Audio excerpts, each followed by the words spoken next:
Welcome to Lost Relation Chronicles. My name is Henry Bishop, and I was 29 years old when my life completely shattered. I had been married for 5 years, but we didn't have children, and we hadn't even discussed starting a family. Standing at 6 feet half an inch and weighing 180 pounds, I had blue eyes and prematurely graying hair. Though people would tell me the gray made me look interesting, not older. I worked as a bank equipment repair technician, which is a specialized field blending locksmithing and electronic maintenance. My work involved fixing drive-through systems, vaults, and security cabinets, and I also had the occasional task of opening safe deposit boxes when customers misplaced their keys. One afternoon, I was wrapping up a job when a storm rolled through, knocking out power in the area where the bank I had been servicing was located. The radio announced that no repairs would be started until the storm passed, which wouldn't be until the next morning. So, I decided to leave early and head home. I didn't call my wife on the way back for a few reasons.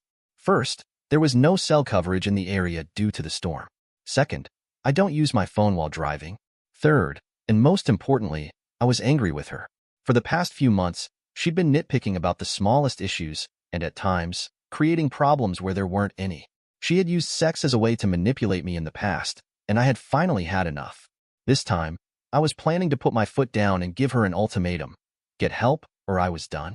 The drive was tough through the storm, but once I was clear of it, I made better time and was soon pulling into the driveway.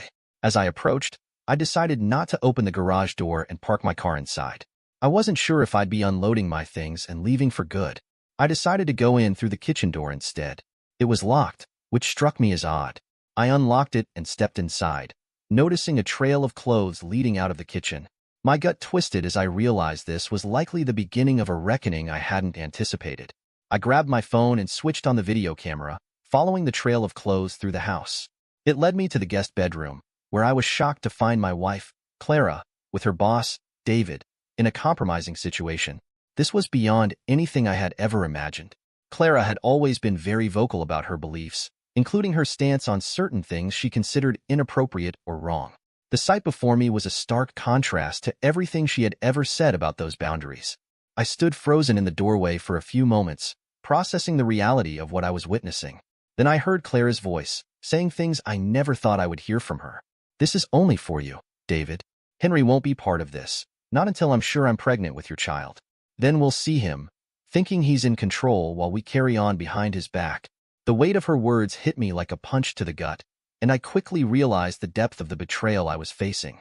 It wasn't just about the physical act, it was the emotional and mental manipulation behind it all. In that moment, I knew things were never going to be the same again. The rest of her rant was drowned out by her cries of pleasure. I filmed everything I needed, and as David finished, I cleared my throat. "Don't mind me, just here to grab some things," I said. "I'll be packing up my stuff and moving out. David, you might want to stay here a while. I'll need to move my car from blocking the driveway first." The looks of shock and fear on their faces were priceless. I raised my phone and added, "I've already uploaded this video to the cloud.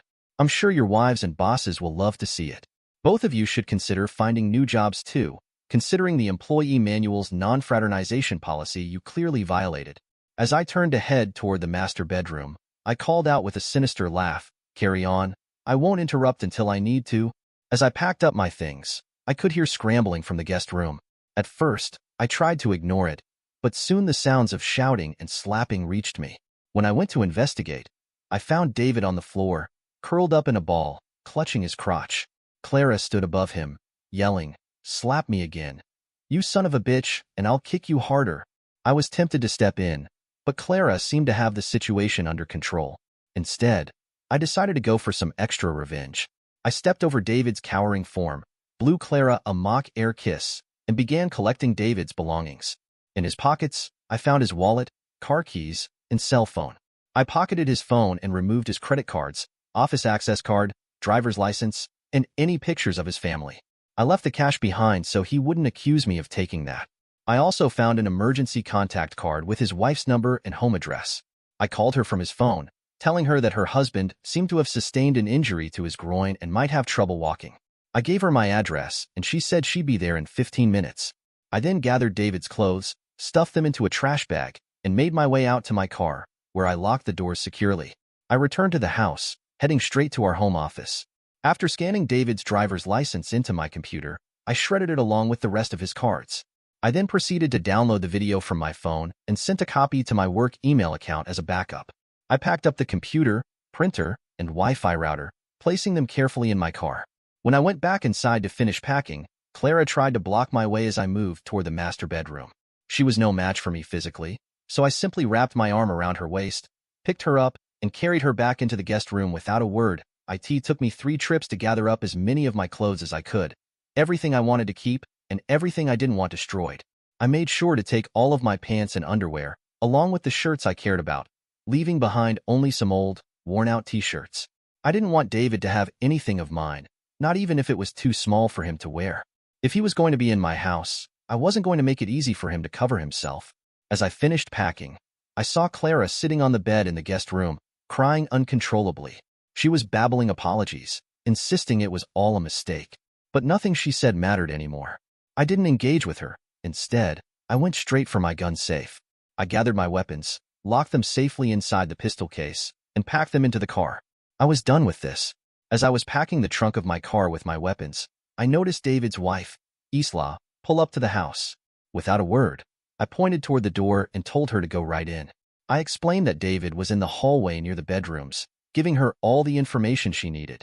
With that, I climbed into my car and drove away, not bothering to look back.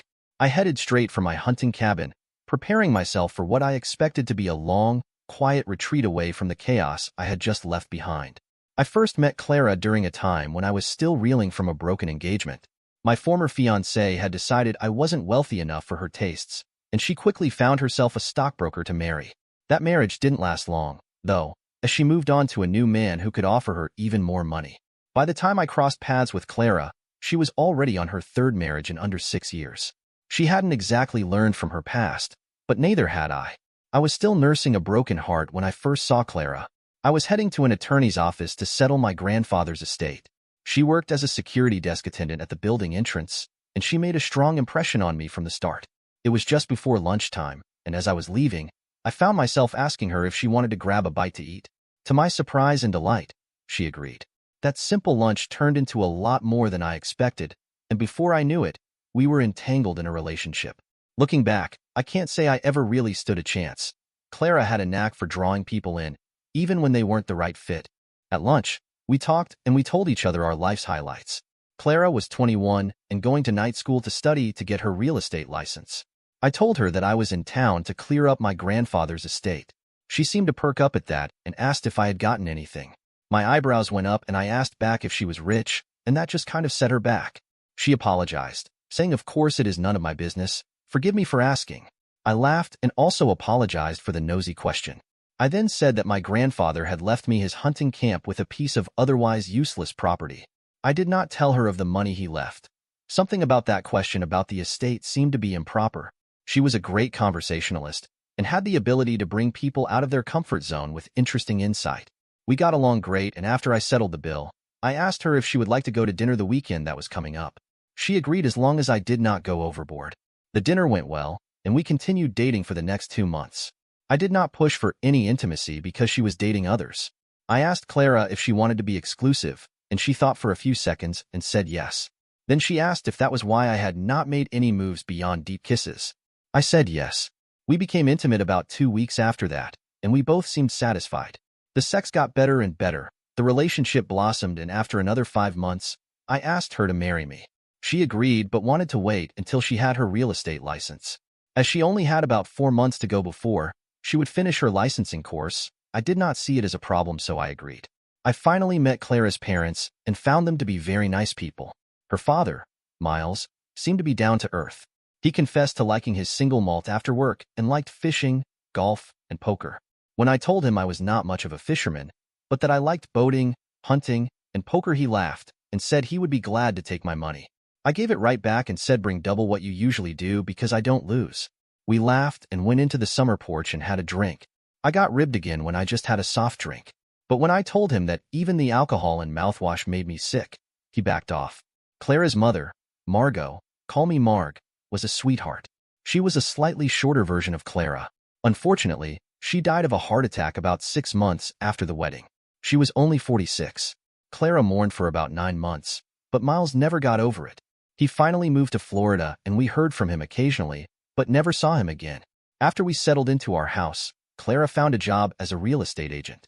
She needed 2 years of experience before she could be licensed as a broker. I never did figure out what the difference was. After those 2 years, she moved from one office to a local office of a national chain. David was the office manager. I got the feeling that I should count my fingers and check his other hand for a knife every time he shook my hand. He was a slimy scumsucker, but a natural-born salesman. Things did not start going bad between Clara and me until she had been in that office for about 18 months. She received a promotion to assistant office manager, got a small percentage of commission on all the sales generated by the agents, a larger percentage commission on her own sales, and a raise. I started noticing that other than her normal paycheck, no money was going into the household account. Her wardrobe and jewelry collection got much more expensive, and her spending increased. She started to put business expenses and client entertainment expenses on the house credit card, but I never saw any expense checks to cover those charges. I put a stop to that by canceling all of our joint credit cards and telling her if she needed a credit card to go get a business card or one in her name only, but I would not sign it as a co-owner or user. I also gave her a debit card, one without ATM access. I told her I would reload it as needed, but I would need to see receipts. I then told her that until I saw all of her income going into the household account, I would give her an itemized list for 1/2 of each month's expenses, and if she did not pay it, then I would not renew the debit card. Well, that went over like a turd floating in the chowder. I got the silent treatment for about 3 weeks. When I presented her with a bill for half of the household expenses, she got the hint that I was serious. After that, we got into a chilly but semi-cordial relationship. Sex was out of the question until I had enough and went to the cabin for 2 weeks without telling her.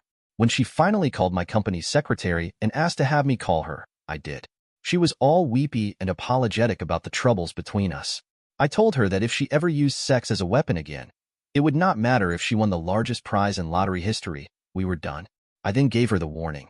If you think I am fooling, look in your purse for credit cards I can use. I went back to the house, but I made some changes. I took the king-size bed out of the master bedroom and put it up in the rafters in the garage. I replaced it with 2 3/4 full beds and told Clara that if she did not use sex as a weapon, or for revenge for the next year, I would replace the king. I also told her that any excess income one had over and above what she put into the household account was going into a separate account that she would not be able to access. She started to get all mad again. I stopped her and told her to think about that because the cabin was now set up so I could live there. She shut up. About 3 months after that, I came upon the bedroom scene. I moved into the cabin, contacted my company about my address change, and looked for a good divorce lawyer. The divorce went through. Clara signed under protest, but I mentioned a certain video I still had. When the judge heard of the cause of my filing, he granted the petition. He then mandated splitting everything 60-40 in my favor. Clara owed me about $180,000 from her commissions that she tried to hide. Plus, I was to receive 60% of the proceeds of the sale of the house or 60% of the greater of 2 independent appraisals of what the selling price would be if she decided to keep it. He specifically ordered that any appraisal must be from a licensed appraiser not used by Clara's firm. There were a couple of companies, and when the appraisals came in with only a few $100 difference, I told Clara that if she wanted the house, I would accept half of the lower appraisal. She wanted the house, so I got just under $325,000 from the house plus the amount from the hidden monies. Clara and David were both fired and were forced to pay back any hours they were paid for that they did not work. David received a divorce notice about a week after I told Isla to come and pick him up. It seems that Isla owned the office franchise, and David was basically screwed in our town because no one wanted to cross her once she threatened to remove her office from the multi-listing service that most of the local real estate offices use to sell each other's properties. David left town, and Isla rehired Clara, but only as an agent. Because of the money and what I had from my grandfather, I decided to quit my service job and try doing what I had always wanted to do: teach. As I did not have a college degree, I offered online courses in blacksmithing and lock security. It did not provide me with a lot of income, but it gave me a lot of satisfaction. I also found time to write. That turned out to be very lucrative. I was living in the cabin for about 2 years when we had a winter storm that knocked out power for several counties surrounding the cabin. I had equipped the cabin for something like this. I had a standby generator with an automatic switchover control. I had a 2-place snowmobile with a sled for towing, a 4-place UTV, and a small trailer. The cabin was well above the 500-year flood mark, but I had an inflatable boat in the rafters in the garage. I had enough food for 4 to 6 people for a couple of months. My well was a free-flowing deep well, so water was not a problem unless the generator quit. I was worried about both sets of neighbors, an elderly couple taking care of an abandoned granddaughter, and a single mother with 2 young children. I went to the garage and fired up the snowmobile. I first checked on the couple, and they still had power because they too had a generator. I then went to see the other neighbors. Janice, the mother, was in a major panic. Her daughter, Isla, who was 5, and the oldest child was frantic about the total darkness of their house. The younger child, Miles, who was 3, was sound asleep as only a young child can be. I offered to take them to my place. Jan was not sure, as she did not want to put me out. After I explained that my cabin had 4 bedrooms, and only I and my dog were living there, she would not be putting me out. She got a little less certain that they would be imposing.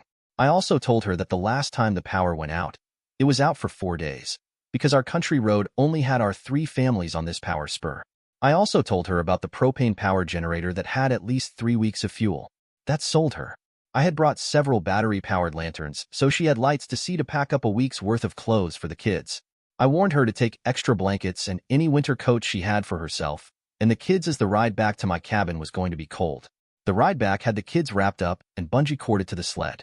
Janice was holding on to me for dear life. The ride was only about 20 minutes, and I was going as slow as I could to keep the wind chill at a respectable level. When we arrived at my cabin, I opened the door, turned on the lights, sat Jan down on the couch, and I went out to get the kids. Isla started laughing when we got inside and the lights were on. Miles slept through it all. The storm lasted for 2 days, and when it finally stopped there were almost 24 inches of snow. I took the kids for a couple of snowmobile rides to keep them entertained.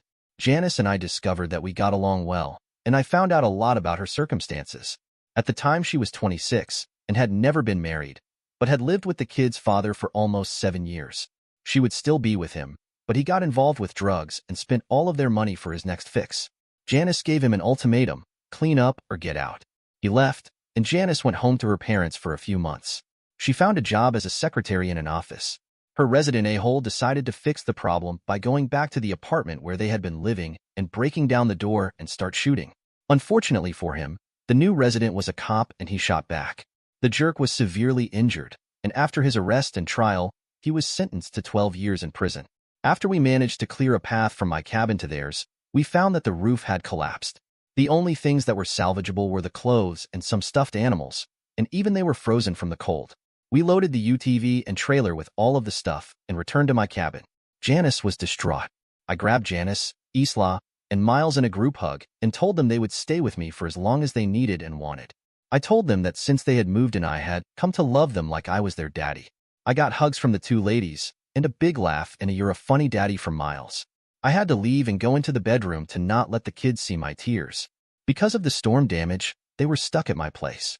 Then to make things worse, her boss gave her an ultimatum: get to work or lose her job. She tried to explain to him that she had no way to get into the city.